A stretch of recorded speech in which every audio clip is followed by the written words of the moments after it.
1,423 of 2,150 eligible city employees, or approximately 66.2%, are now fully vaccinated. So 62% of us are fully vaccinated and therefore are eligible for our $500 vaccine incentive program. The last day for employees to be fully vaccinated to participate in this program is November the 15th. So if someone is not vaccinated at this point, they might have missed the boat. So while all of this is really good news, it comes on the heels of some awful news again for Team Savannah. As I'm saddened to report the passing of another Team Savannah member from COVID-19. Mr. Lindsey Bostic was a maintenance worker at Parking Services, and he passed away last Friday after a prolonged battle with the virus. And he is survived by his wife. Mr. Bostic was 58 years old and was a member of our team for 9 years. 58 years old is too young to be leaving here. And so he was a valued member of our team. And so on behalf of the city, myself, city manager, we send out our condolences to his wife and family, and also to his colleagues at Parking Services. As you are making plans for Halloween this weekend, keep in mind that the Savannah Police Department is recommending trick-or-treating on Saturday, October the 30th, from 5 p.m. to 8 p.m. The city will also give out candy to trick-or-treaters from 4 p.m. to 6 p.m. on October the 30th at the Grant, W.W. Law, Tompkins, Eastside, and Windsor Forest Community Centers. SPD is also hosting several Halloween events throughout the city that are open to the community. On Friday, October the 29th, the Northwest Precinct will host a trunk-or-treat event at 602 East Lathrop Avenue from 6 p.m. to 8 p.m. Also on Friday, the 29th, the Eastside Precinct is partnering with multiple community organizations for a trunk-or-treat event in Daffin Park from 5 p.m. to 8 o'clock p.m. Central Precinct will not be undone. They will come to a neighborhood near you as they drive our SPD mobile command bus to give out candy and special SPD swag on Saturday, October the 30th. And on Sunday, October the 31st, Southside Precinct officers will visit Halloween events at Tribble Park from noon to 3 p.m. and in Kensington Park to pass out candy.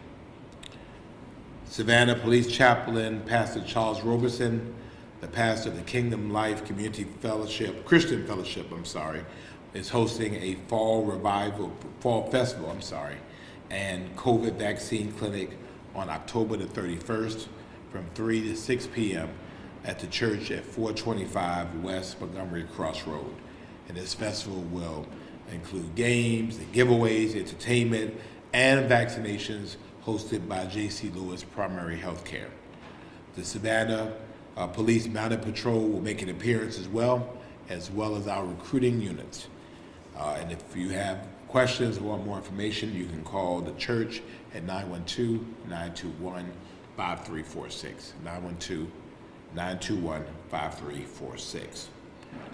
Looking ahead to this week's council meeting, we will finally look forward to approving a contract for the development of the fairgrounds property. And as you know, this has been going on for quite some time, and I committed upon taking office that we would be the last council to deal with it. And so a decision is imminent. City Manager Jay Melder is recommending the council approve the development plan submitted by P3 Venture Group, stating that the other two proposals did not meet compulsory traffic requirements. If you remember, 2 weeks ago, the city manager went through painstakingly of the 10 compulsories and the thought process and the rigorous evaluation process that these proposals would have to go through. And so essentially, two of the proposals in his mind and professional opinion and that of staff did not meet the compulsories. And so that leaves one that met all of the compulsories, and so he's making that recommendation. The P3 Venture Group's development concept includes youth recreation facilities, a production studio, career center, and an array of single, multifamily, and senior housing, neighborhood, retail, and park space. And proposed new rights-of-ways include sidewalks, street trees, and on-street parking. If approved by the council on Thursday, the P3 Venture Group will be required to enter into a development agreement with the city to further clarify and nail down the deliverables, the timeline, and the requirements of this partnership. And the first step, as we've promised, would be to also again engage the communities surrounding the fairgrounds, particularly the Fowler Park area. So I'm excited that there's finally light at the end of this tunnel. This is a over three long process, and I'm excited to see the benefit that this development brings to the people of the 5th District. If you remember correctly, when we purchased this at the beginning of Mayor DeLoach's administration, it was for recreation and for housing. That had changed throughout that process. So at the end of the day, we want the community to be satisfied with what they have chosen and what the council will ultimately choose. We will also consider accepting a $1.1 million Workforce Innovation and Opportunity Act youth grant from the Technical College System of the Georgia Office of Workforce Development. This program grant award will provide year-round youth programs from April the 1st, 2021 to June the 30th, 2023 to low-income youth between the ages of 16 and 24. This youth program will include work experience, occupational skills training, alternative secondary school services, tutoring, and support services. An additional $444,000 grant will be used to provide multiple programs from July 1st, 2021 to June 30th, 2023 to unemployed or underemployed adults and those who have lost their jobs. So that's good news. And as you know, the city serves as the fiduciary agent for both grants for 10 counties in our region. And certainly as the city has observed Juneteenth for the past 2 years, I'm excited that the city will consider officially recognizing Juneteenth as a new holiday for city employees in 2022. And if approved, city staff will now have 12 paid holidays next year, including June 19th. As you know, Juneteenth marks the oldest African American holiday observance in the United States and commemorates the beginning of the emancipation of enslaved Americans. And so I look forward to observing Juneteenth with Team Savannah on June 19th, 2022, and on every June the 19th afterwards. And I hope and trust that Juneteenth, like other holidays, becomes more of an observance of what the day is all about. So it may be a day that city employees don't have to work, but I would hope that it's really spent not only in reflection, but meaningful commemoration, that you had folks that lived an entire year free, but not knowing that they were free. They lived, and some died, free people, but did not know that that was what was their case. The Racial Equity and Leadership, or the Real Savannah Task Force, will also present its final report to the City Council during our workshop, and I will come back to that after we take questions.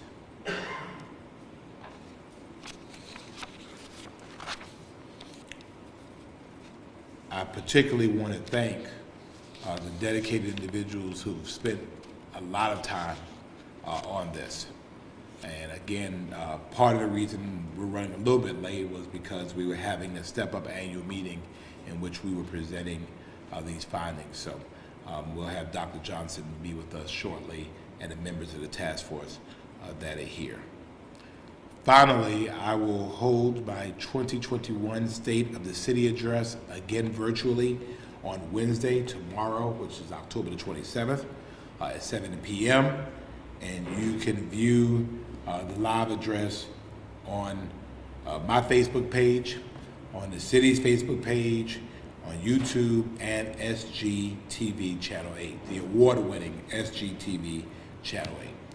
So that ends my prepared remarks for the first half of this, and I'll entertain any questions you may have.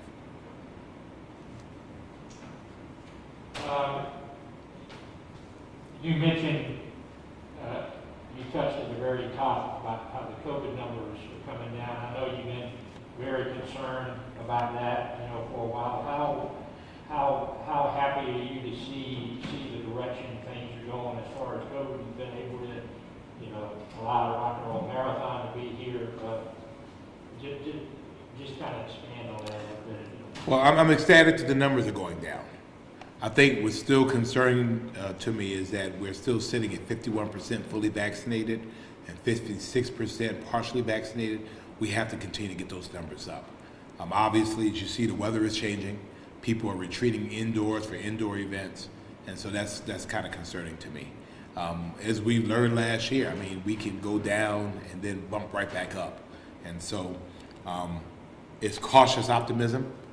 I'm pleased. Our city is literally on fire. Folks are just all over the place, and I just hope we're able to sustain that over time.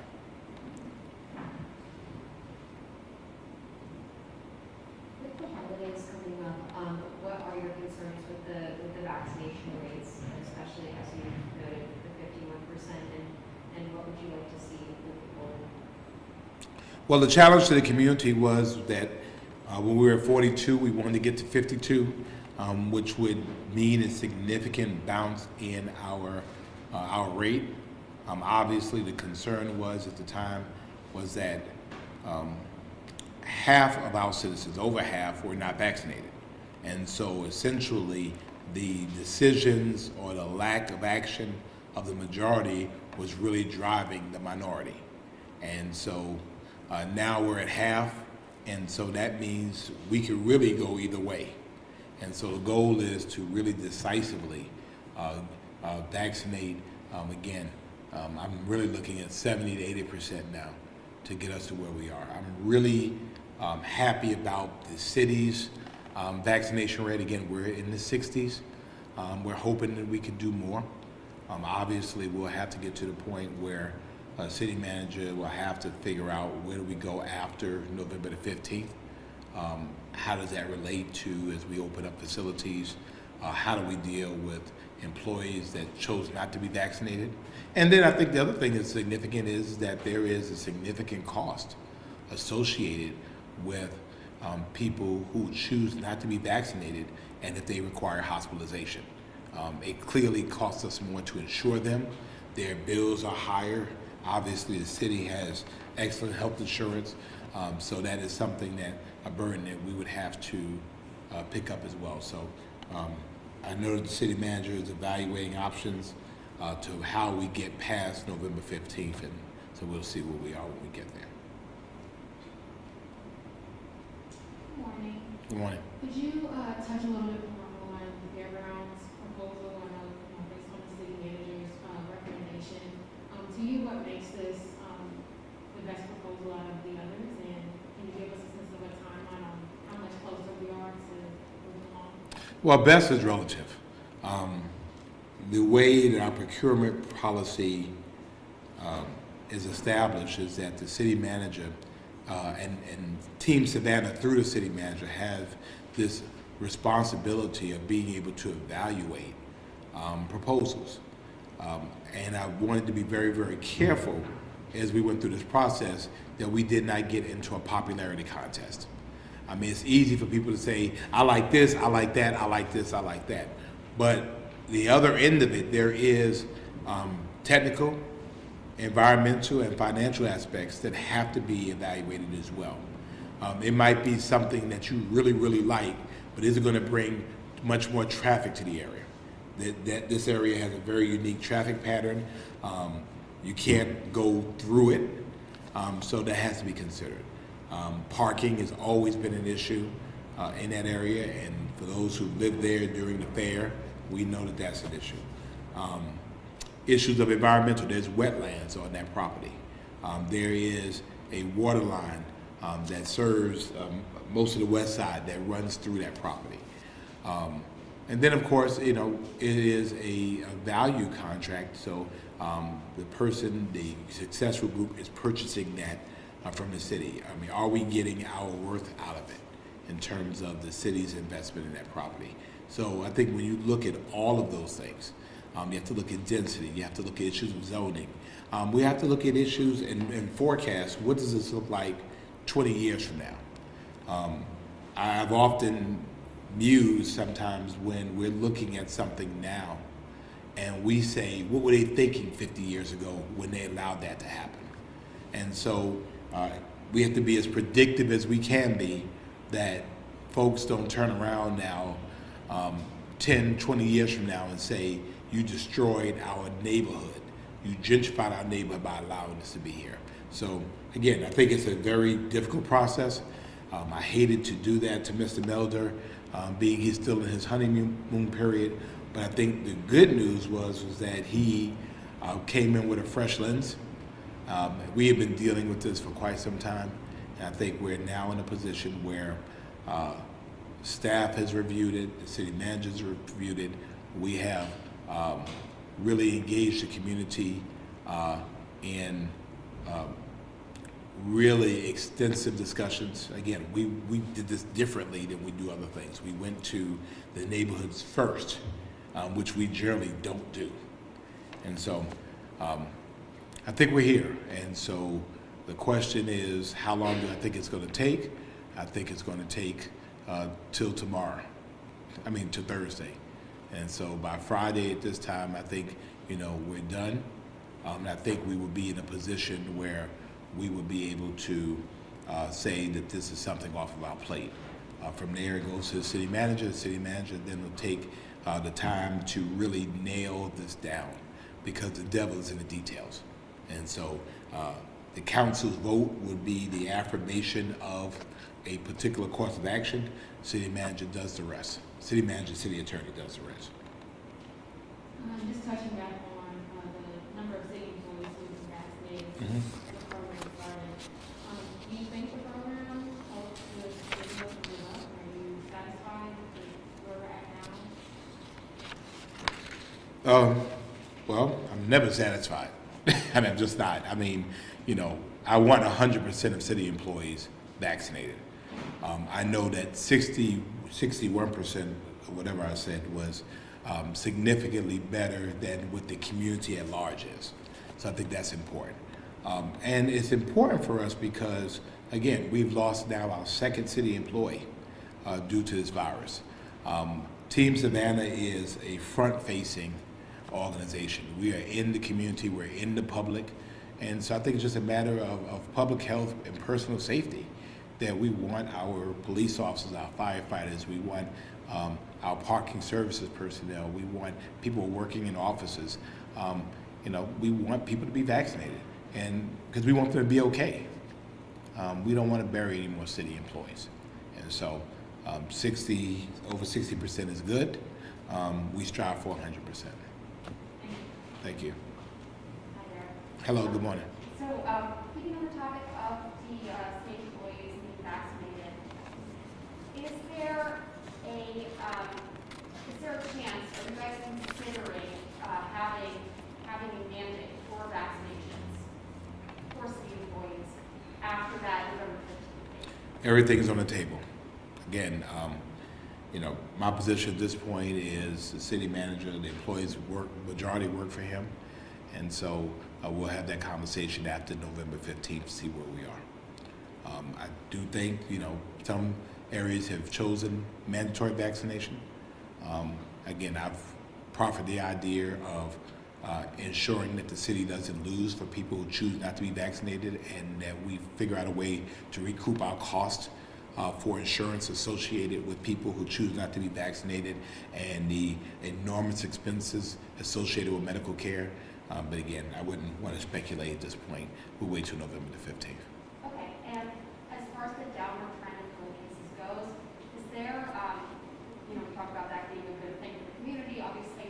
Is there a number of cases or vaccination rates, or magic number when you would consider reevaluating the mask mandate? When we start trending below 100, 100 is the state standard, and so we've adopted that. We're close. We're not there yet. So once it appears that we will remain below 100, as we did before, we trended below 100, we removed the mask mandate. We got above 100, we put the mask mandate back on. So according to these numbers, it appears that within a week or two, we could be below 100. And so if that happens and we're showing a trend below 100, then I'm for removing the mask mandate. Okay, my last question. You talked about your State of the Union is going to be tomorrow. State of the Union, yes. Addressing the city. And so you have these city meetings every week, and everybody can watch them. Then is there anything in particular that is separate, something specific that you are planning to address? Well, if I told you that, then you won't watch the State of the City address. I do think, though, it's a tradition that mayors have done for years. I think it provides us an opportunity to reflect and look at things in context. It's easy when we talk about weekend, we're dealing with the issue of the day. And so this gives us an opportunity to celebrate our successes and then have some meaningful discussion of where we actually are. I mean, we do some things really, really well. We do some things well, and then some things we don't do as well. I think that we have to encapsulate that all at one time so that people can see that I think Savannah is overall strong, overall moving in the right direction. Like other cities across the country, we have things we have to work on. And so we need to be able to tell that story. And so this is not only for the present, but it's also for the future. Because relatively, when you're looking back at history, you're also looking at, the state of the city. And so this is just an assessment of where we are from where I sit. And we want the community, because they're stakeholders. We should give an annual report to our stakeholders of where we are. Thank you. Thank you. Yes, sir. I've got one follow-up, kind of a lighthearted question. Oh boy. Go Braves. Exactly. That's what I was going to ask you. This is the day of the World Series, first time in 22 years the Braves have been there. Can you just talk about your excitement level about that? Are you as excited as most Braves fans are? Go Braves. Obviously, I have a different team, but we are all Atlanta Braves fans right now. So I have a personal disgust for Houston for what they did to my team some time ago. So I'm hoping that the Braves can put this team on. And as you know, the Braves have had issues sometimes with consistency and keeping their foot on the gas the entire game, through the entire series. They look really good. They look really good against the Dodgers. So we're hoping that the Braves will bring the World Series to Georgia. And so I think that's a great thing for Georgia. It's a great thing for the city of Atlanta or Cobb County, where the Braves play, and certainly to my friend, Mayor Keisha Lance Bottom. So go Braves. I don't have a cool shirt like you do. Mayor, a quick follow-up on the mask mandate, the vaccine mandate as an option, which you mentioned. What other carrot and stick approaches do you have to get the other 38% of city employees vaccinated? And a follow-up question. We've extended the carrot. We have extended 8 hours of incentive leave to employees. So there were employees that got the 8 hours of incentive leave. Then we extended the $500 supplement. And so there are employees that both got the 8 hours and the $500 for doing something that keeps them safe. And so I think that's a carrot. I think we have carried it out. And so, again, the city manager and his team will have to help give us some options as to, and it may not necessarily be a stick, it's how do we limit our liability and how do we create opportunities to do better. And so as an organization, we have to make that assessment. There's been some chatter in the private sector that insurances may be changing, insurance carriers may be changing their policies for those people who are not vaccinated. That's if correct. that happens, would you consider changing open enrollment coming up soon? Would you consider changing those policies for unvaccinated city employees? I think that the city should, and as an HR professional, I'll tell you that we have to look at behaviors and decisions that add issues to our insurance. Right now, if you smoke, you pay more in insurance than someone who does not smoke. If you smoke and you want to go through a smoking cessation class, you can go through that, and that helps mitigate some of your premiums. So I think it's the same thing. I mean, if there's a vaccination available and you're able to be vaccinated and you choose not to, my position is we'll honor the opportunity to do that. We control the things we control. And so if it's going to cost the city more because of your decision, then I think we have to appropriately adjust that. Again, too early for that discussion yet, but it's certainly on my mind. Mayor, if you don't mind, I just want to clarify because there were a couple different numbers floating around. It's 66%. Thank you. 66.2, right? Yes, sir. Yeah, thank you. I said 66.2%. Yeah, I'm sorry. So, all right, so that was it? All right, well, good. So let me move on to what I'm really excited about as well. Tomorrow, the Racial Equity and Leadership Task Force will also present its final report.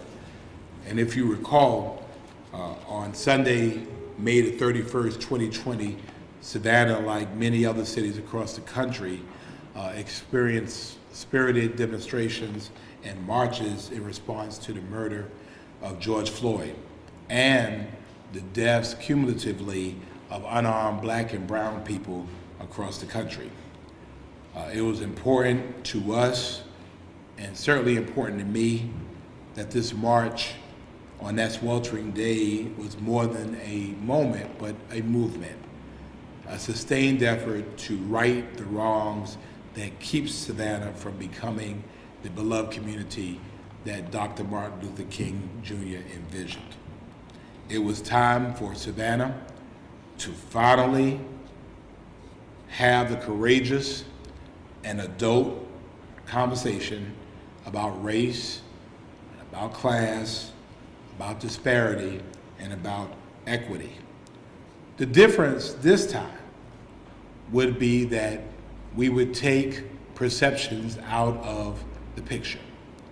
We would take emotions out of the conversation, and that this would be a citizen-led group effort that would take on the task of using data to identify racial inequities in Savannah and to make recommendations to the Savannah City Council and to our partners about how to reduce or eliminate them.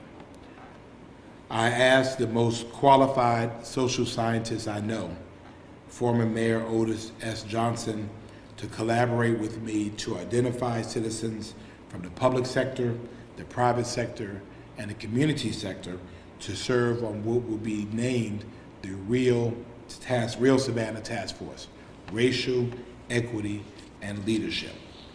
And after receiving nominations from council and recommendations from local stakeholders, on July the 23rd, 2020, I appointed 45 volunteer members to the REAL Task Force. REAL held its first meeting in August 2020 with a mandate to provide the mayor and city council an action plan in August of 2021. We partnered with local partners, the Sapelo Foundation and the Partnership for Southern Equity, to provide a living document to operationalize its vision for dismantling racial inequities in Savannah, Georgia. With this strong strategic partnership in place, REAL has delivered its final report, complete with findings, references, and recommendations to the City Council, and they will make their formal presentation on Thursday. The most amazing thing about this work, and task force do work, is throughout this time, we've had over 200 citizens participating on various task forces. And they have helped us to create policy from the citizen level to council, which is the way it should be. Oftentimes, we think about policy from council level to citizens. But this is citizen-generated policy. And so they have conducted their meetings almost exclusively through Zoom over the year in the pandemic. So while other cities were sitting still, Savannah was working. And so I'm just so excited about what I deem to be a game-changing document in Savannah. This is what Savannah is, by the numbers. We can fancy ourselves to think we are whoever we are. But the reality is Savannah is not fair, Savannah is not equal, and Savannah is not equitable. And that's just the truth. So that might be a statement that will get me in trouble, but I think the data bears out that there are some people in Savannah who do really well. There are some people in Savannah who do moderately well. There are some people in Savannah who've either struggled to do well or never do well at all. And Savannah will never become the city we can be unless we have it where everyone has the opportunity to do well. Not that we guarantee they do well, but we create the opportunity for them to do well. So my friend and my predecessor, mentor, Dr. Otis Johnson, our 64th mayor and task force chair, I want to invite you up to discuss some of the findings available in the report.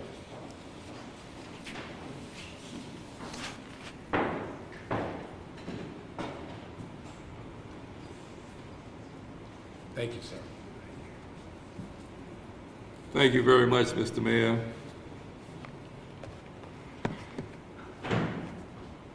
You can see by the smile on my face that I am so happy to be at this point in the assignment that the mayor gave to me back in May of 2020.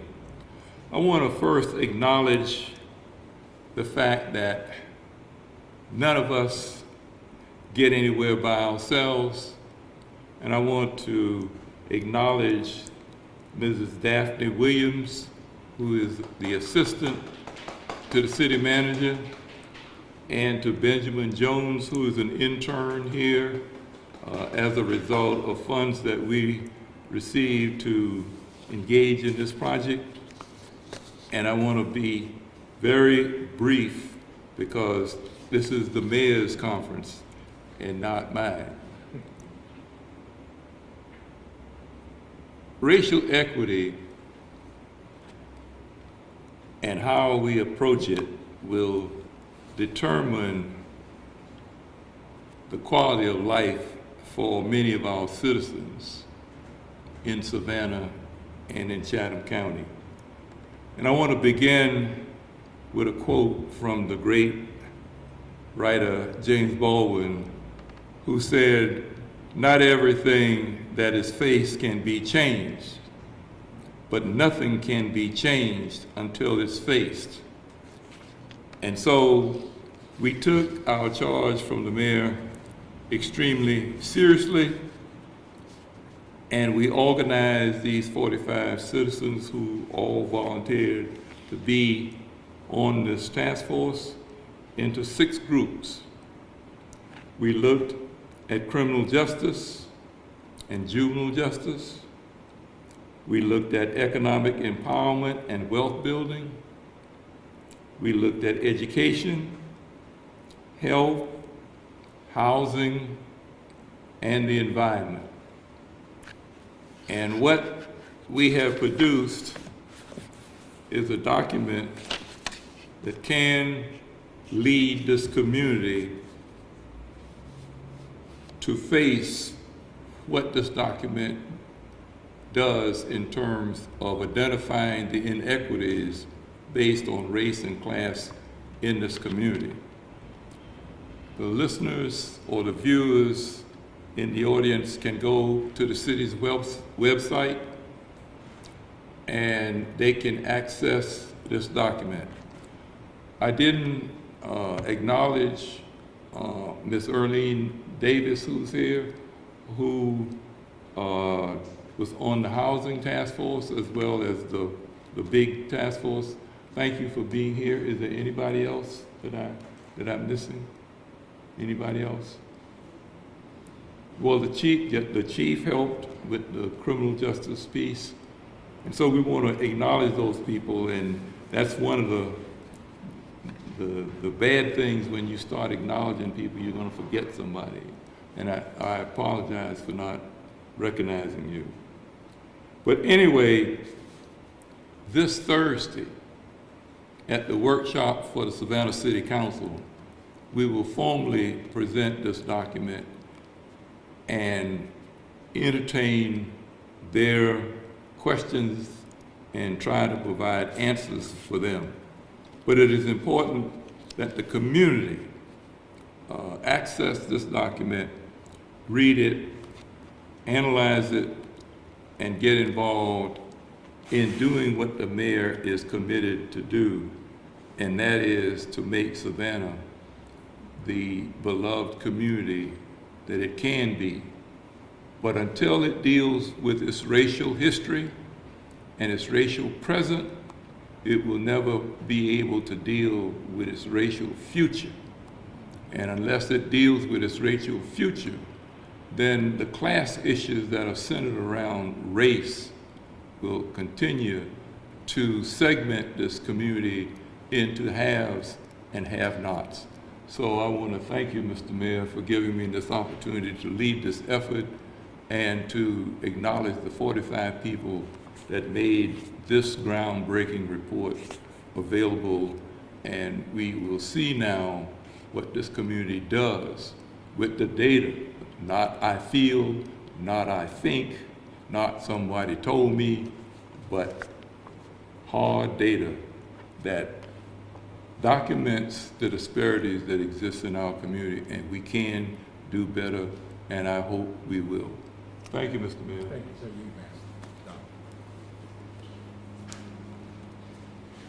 Thank you, Mr. Mayor. So we're looking forward to Thursday. You've all received copies of the document, and I think the first thing that stands out that it is it's an academic piece of work. There's references in there to back up every data set. It uses the most recent data available. And so hence fulfilling my promise to have the conversation about race and about class in Savannah. This is our opportunity. And we know that when we talk about race, emotions come and perceptions come and bad feelings come, but we're past that. It's an opportunity for us to look at where the data is and then decide as a community what we're going to do about that. We can ignore it if we want to, but I predict to you that Savannah's future is going to be based squarely on how we respond today. And so you will see me in these next 2 years, particularly challenging not only our city government, not only how we fund, how we use things like ARPA funds. Are we doing this in an equitable way? And there's a difference between equality and equity. And there's a difference between equity and racial equity. You're going to see me challenging our county and our other municipal partners about how we provide equity across our community. It is past time that we have public transportation countywide, period. And so therefore, we're going to have that conversation. We're going to have some conversations with our school system about how we better serve young people of color and how do we prepare them to do well. And you'll see statistics in here that shows you exactly who the people are, exactly where they live, what schools they go to, and what our challenges are before us. So this sets the trajectory of my remaining 2 terms in office. I am confident that the City Council will not only adopt this document, but appreciate this document as being the scholarly, community-based work that it is, and that we move forward on a rapid course to be able to change the things that we can change and have the wisdom to know the things we can't. So I don't know if there are any questions for Doc or myself, but you know, I'm excited about Thursday because the fact of the matter is, if you've always did what you've always did, you always get what you've always gotten. And so in Savannah, we have to change our trajectory to make sure we're leaving no one behind. A rising tide does not lift all ships because some ships have been buried so long that you have to go in and do a rescue operation. And so this is the basis for which we're going to go ahead and do that. And so that's where I am. So I don't know if you have any other questions or whether you'd rather wait until we present, but I definitely thank Dr. Johnson for his leadership, and again, the 45 members and how they organize themselves. And you will look, it is an absolute excellent cross-section of our community across all of our various groups. I definitely want to thank Earlene Davis. I'm glad that she's here because what the work she does is critical to everything we do in housing. And then my particular thanks to Daphne Williams of the City Manager's Office, just for Dr. Johnson is a taskmaster. And if you've ever sat in a class with him, you know he's very exact. And so Daphne, thank you for your work. To Brother Benjamin, sir, I'm sure this is the defining work of graduate work, and you're right here at the nexus of that. And then also Edith Gregory of the Mayor's Office for her work as well. So any questions for that? Okay, so stay tuned. The Braves will win the World Series, and we will become a more equitable Savannah, and we both win. Thank you so much.